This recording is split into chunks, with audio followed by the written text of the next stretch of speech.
Welcome back. Today I want to give a quick overview of a few small camera and video related products that I've purchased recently. I actually bought them a few months ago, but I used them for a little while to make sure that I wanted to give my stamp of approval. But what I was looking for was a holder for my mobile phone, because that's what I use to video a lot of my projects in the garage, not to mention a ton of other things, and all I could find at local stores were little cheap flimsy plastic ones, and I already had a couple of those of varying strengths, and none of them are very satisfying to use. So I stumbled across a company called Leaplumin. I have no idea if that's actually how you pronounce it, but it's Leaplumin.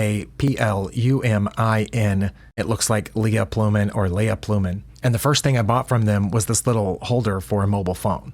Now I'll just hold it a little closer to the camera here, but you can see that there's a knob on the top that you can adjust it with to increase the size. And it's about the only one that I could find that was large enough, wide enough to hold my phone, even in the horizontal position with the case on. That's also because of the depth of this foot and this head here. It was thick enough to hold the phone with the case in, and you tighten this knob and it holds it. The whole thing is made out of metal. I assume aluminum, but there are two rods here and the thread in the middle, and it holds it. There's a little padded footing inside, and of course the threaded 1/4-20 thread hole in the bottom to screw it onto a tripod mount, all the standard mounting equipment. There's also the cold shoe slot there on the bottom, and one on top for that matter, and two 1/4-20 threaded holes in the back in case you want to mount it flat to something. And I was so happy with this that I went ahead and bought a couple of their other products. This was the second mount for the mobile phone that I bought, and it opens even wider. It has a knob at both the top and the bottom with the rods and the thread that you can close it down and tighten. And this is an even deeper opening than the first one, with of course the pads on top and bottom and on the back.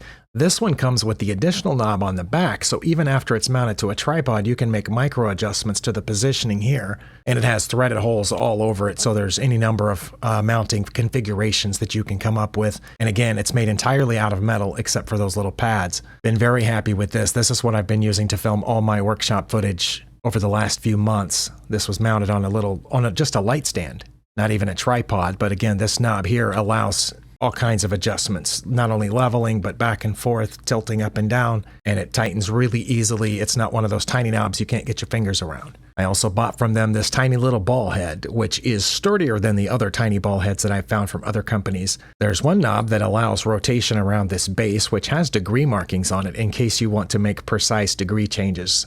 Say, film something at 90 degrees, 270, whatever. And then there's this knob here that loosens the ball head.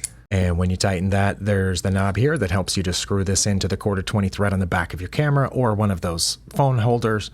And for even further fine-tuning adjustments, there's this little magic arm, which has two knobs on it, so you can loosen these and adjust this into any number of shapes and then tighten it down at the precise direction you want. One end has a 1/4-20 thread, and then of course a little camera mount, or a flash or a small light or anything. Now in the 20 or so years that I've done photography and recently trying to dip into videography, I've tried a ton of brands of small camera mounts, light mounts, basic positioning tools.